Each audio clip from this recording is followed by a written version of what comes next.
Without commitment, you'll never start. But more importantly, without consistency, you'll never finish. It's not easy. If it was easy, there'd be no Kerry Washington. If it was easy, there'd be no Taraji Henson, P. Henson. If it were easy, there'd be no Octavia Spencer. But not only that, if it were easy, there'd be no Viola Davis. If it were easy, there'd be no Michael T. Williamson, no Stephen McKinley Henderson, no Russell Hornsby. If it were easy, there'd be no Denzel Washington. So, keep working, keep striving, never give up, fall down 7 times, get up 8. Ease is a greater threat to progress than hardship.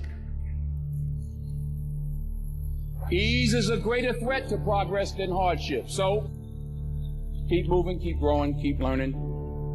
See you at work. We tend to base our self-esteem on what other people think.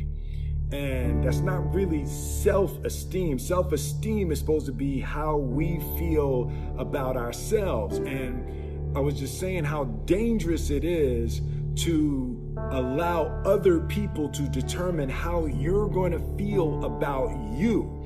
And it's kind of like looking into a broken mirror. You're going to look in a broken mirror and then change your face to try to look good in this defiled, busted, broken mirror. And it just, other people's opinions is a really shitty way to determine how we feel about ourselves. You'll never see a U-Haul behind a hearse. I'll say it again. You'll never see a U-Haul behind a hearse. Now, I've been blessed to make hundreds of millions of dollars in my life. I can't take it with me, and neither can you. So it's not how much you have, it's what you do with what you have.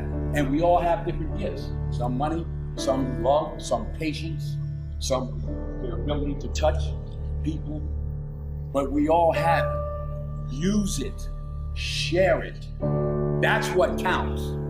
Not what you're driving, not what you're flying in, not what kind of house you bought your mama. Dreams without goals are just dreams. And they ultimately fuel disappointment. Goals on the road to achievement cannot be achieved without discipline and consistency. I pray that you all put your shoes way under the bed at night so that you gotta get on your knees in the morning. The one thing I'm the most happy about in terms of my career is the fact that I got there, it's the grace of God, first of all, but short of that, I got there just by working hard, not partying with the right people, not compromising myself in any way or cutting any kind of deals, just by working hard, just by plugging along, sawing wood, as I like to call it. I'm a 20-year overnight sensation.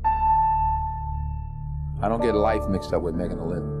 I was there for all 4 of my children being born. When the first one was born, I recognized the difference between life and making a living. Their life, our family's life, acting is making a living.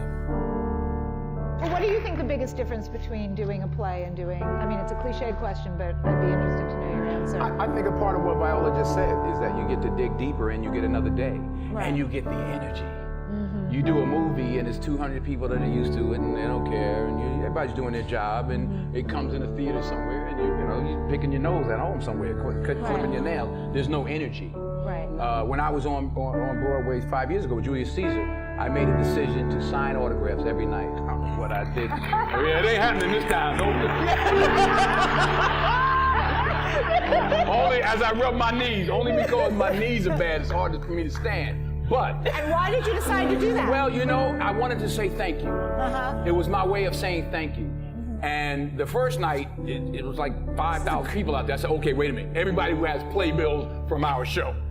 So, yeah, because it was like people were just wandering up the block. I was like, wait a minute. I forgot I'm on, 42nd Street, Times Square. I was like, wait a minute. But honestly, you were signing for weeks. The energy, and I was out there an hour and a half every night, every show. But the energy you got back, the stories, the 5 little old ladies who just drove in from Detroit, And I'm like, well, what y'all doing tonight? They said, we're getting back in the car, baby. We got to go back tonight. And, you know, a little 84-year-old lady was like, baby, if I was 3 years younger. True story. Then we had, and I say this also, because I hope it happens with this play. We had some high schools come. We had one school from somewhere, I forgot where, and they were doing Julius Caesar. And some young kid was like, well, you know, my Brutus is a bit different. He's more the classic stoic. But it was great to engage and exchange with these young people. There was an energy. I got more from it than I gave to the people that I signed for. That's, you know, you don't get that. You know, the odd thing about success in film is the budgets get bigger, you make more money, but they become more formulaic. So you don't get the opportunity. So God willing, if I stay around long enough, this is what I'm going to be doing. You know, you're always affected by opinion, but the more opinions there are of you, me, the less I look at them, because I just can't live my life based upon what other people think about me. So I can't concern myself too much with what other people think. You know, it's just not healthy. I don't think I could continue to do what I do if I was constantly worrying about what somebody thought about it. And anything you want good, you can have. So claim it. Work hard to get it. When you get it, reach back. Pull someone else up. Each one, teach one. Don't just aspire to make a living. Aspire to make a difference. You don't have to compromise yourself. You know, if there's something you don't feel good about, then don't do it. The most important choices I've made was to say no. And I've said no many a time to films that I just didn't, especially early on, I just didn't feel comfortable with. There was one script that was brought to me, I called it The They Couldn't Kill. He was accused of raping his wife in the 40s, and they tried to hang him, but he didn't die. And they tried to electrocute him. And they were like, it's a comedy. I'm like, it ain't funny to me. So I actually called Andy who I was fortunate at that time and still to be able to call. And I said, you know, I'm sick. And they offered me $600,000. Play that they couldn't kill. That's what I call it. And he said to me, and I'll say this to you, he said the first 2 or 3 or 4 films you make in this industry, Denzel, will determine how you proceed. He said, I'm not going to tell you what to do, but remember that the first 3 or 4 or 5 films you made will determine how you proceed. I turned it down. I turned the money down. I needed it. I turned it down. 6 months later, I got Cry of Freedom. So stick to your gun. If you don't feel like you should do it, then don't do it. Because you don't want to be, you don't want to be a negative energy on the set. That's how I feel. So I'm like, I ain't doing this because I'm gonna slap somebody in a second. So I just, it's something. I think the most important decisions you can make as an actor, actress, is saying no. Is saying no. You don't have to take your clothes off if you don't want to.